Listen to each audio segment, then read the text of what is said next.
We are now joined by our Coors Light Pole Award winner for the Koblt 400, Brad Keselowski, driver of the number 2 Miller Lite Ford. This is Brad's 13th career Monster Energy NASCAR Cup Series pole and his first here at Las Vegas. Brad, take us through the lap. Yeah, well, actually, got to think about it. It was really fast. Somebody told me we hit 207 mile an hour. That's getting it around this place. This is a tough place to get around, though, especially with the lower downforce package, which essentially makes the cars more difficult to drive, and they're a handful. Getting through turns 1 and 2, skating around quite a bit, especially over those big bumps, and then 3 and 4, I just had a real big slide and moment off that corner and said, well, I think that's about all I had. And honestly, I didn't think it was going to be enough, but I'm glad it held on the way it did, and thankful to kind of keep the momentum rolling with coming off the win last week, and now a great qualifying effort and locking ourselves into the Clash next year. So what a wave of momentum, something we're very proud of, and hoping to continue with a win come Sunday. Great. With that, we'll open it up to questions. We'll start here with Reed. Reed Spencer with NASCAR Wire Service. I heard you say outside that you didn't hit 1 and 2.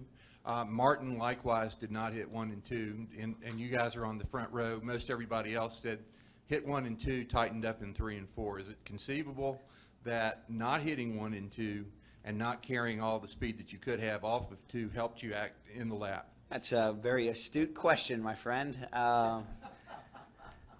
I don't know what the answer is. I'll have to look through a bunch of data, and the smart guys engineers and crew chiefs will probably point some of that stuff out to me. But yeah, every time I looked at the tracker, the cars that were fast in 1 and 2 weren't in 3 and 4, and we were the opposite. We were really good in 3 and 4. And Matt Yoakum in the telecast asked me what the key was here, and I told him, you're going to have a good 1 and 2. That's the most important corner. And boy, did I lie to him. But I can promise you it wasn't meant to be a lie. But we'll take it either way. We'll come over here to Jeff. Jeff Gluck from jeffgluck.com. Hi. The first 4 times you came here, you were, I don't know if you were completely out to lunch, but you weren't as competitive as you are now. No, you were right with the first. So you were out to lunch the first 4 times you came here. Then something clicked at some point. And I mean, it was after your championship year. Why did you get good at mile-and-a-half tracks all of a sudden? What was it that you figured out, I guess? Yeah, but we came here in 09, and it was one of my first races. I think it was my 3rd career start, and qualified well, and I wrecked on the first lap. That wasn't a very bright moment in my history here. And then 2010 and 11, we just weren't competitive at all. 2012, we were leading, and we broke apart. 2013, we were pretty competitive. I think we finished 3rd or 4th, and so I would say, quite honestly, I thought in 2012 this track started to click for me. We started to hit on a few things that I was really looking for. Jeff, it's hard to explain, but I think there are certain tracks that you go to as a driver where things just kind of happen immediately, and you understand the track, and you're really good there. And then there are some tracks, and Vegas was this way for me, where it takes 3 or 4 times, and specifically it takes having a good car and then kind of going, oh, that's how it should be here. And then being able to kind of almost copycat and parrot off of that, where you come back the next time, and when you're not good, you say, well, when we were good here, my 3rd or 4th time here, this is what the car felt like. And you go back to that, and you get kind of a trend, so to speak, and you learn the track's nuances of what you really need. And that's one of the difficult things about being a rookie in any capacity, but especially in motorsports, is not having kind of that database to work off of. So, for us, I think we found some things we really liked here about 3 or 4 years ago, like you said, and we've been able to kind of roll with that. Additional questions? We'll go here to the middle. Hi, Brad. Tom Zaleski, Iron County Today. The way the stage racing is set up so far, at least in the first 2 weeks, those who have led or won the first 2 stages haven't been around at the end.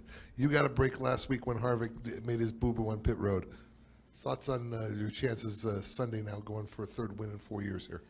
Yeah, I think starting up front is never a bad thing, but with this format, it's perhaps more important than ever. And, that's by no mistake. The intention of this format was to create more moments that meant more. I don't know if that really made a lot of sense, but qualifying has always mattered, but now it matters more than ever because it gives you a prime opportunity to win that first stage and collect those points both for the season and for the playoffs. So I think it's critical. It makes us put more emphasis on it. I think that we can win all 3 stages. I think there's only been one team to do so, and that's been in a truck race at Atlanta. But winning all 3 stages is a max points day, and with this format, you can earn more points than ever in a race and distance yourself more than ever from your competition, and that's certainly what we're looking to try to accomplish. Any additional? We'll go here to Chris. Brad, I was just curious if you were able to take any away of the setup from last week in Atlanta and apply it to this weekend in Vegas. It's a great question for Paul. I know there was a lot of things that he learned and that I liked where we were last week, and I don't think we're too far off of where we were at Atlanta, but every time I ask those questions, I get we're really close, and then he lists off like 25 things, and I go, oh, that doesn't sound all that close. Yeah, oh no, it's really close. So same but different. Any other questions? Right back here in the middle. Fast follow-up on that, though, Brad. The stage setup is going to be a little bit longer in terms of laps here this time. Does it play into the thinking? Does patience come into play? What's the approach as you have longer stages to get the first wins or multiple points? Yeah, I think our approach is to do whatever we have to do to win the stage, and you have to be flexible. It reminds me of that saying, and I don't want to sound cheesy and cliche, the Mike Tyson saying that everybody has a plan until they get in the ring with me. That's how racing is. Everybody has a plan before the race starts until they drop the green. And that's because things happen. You have yellows that throw you off your preferred strategy, and you have to be flexible. You have to adapt and overcome. So, we're going to do everything we can to win both stages and win the race. And I don't know if there's really one set strategy to do so that I would have confidence in. But I know that we're going to have a lot of speed to be able to stay up front.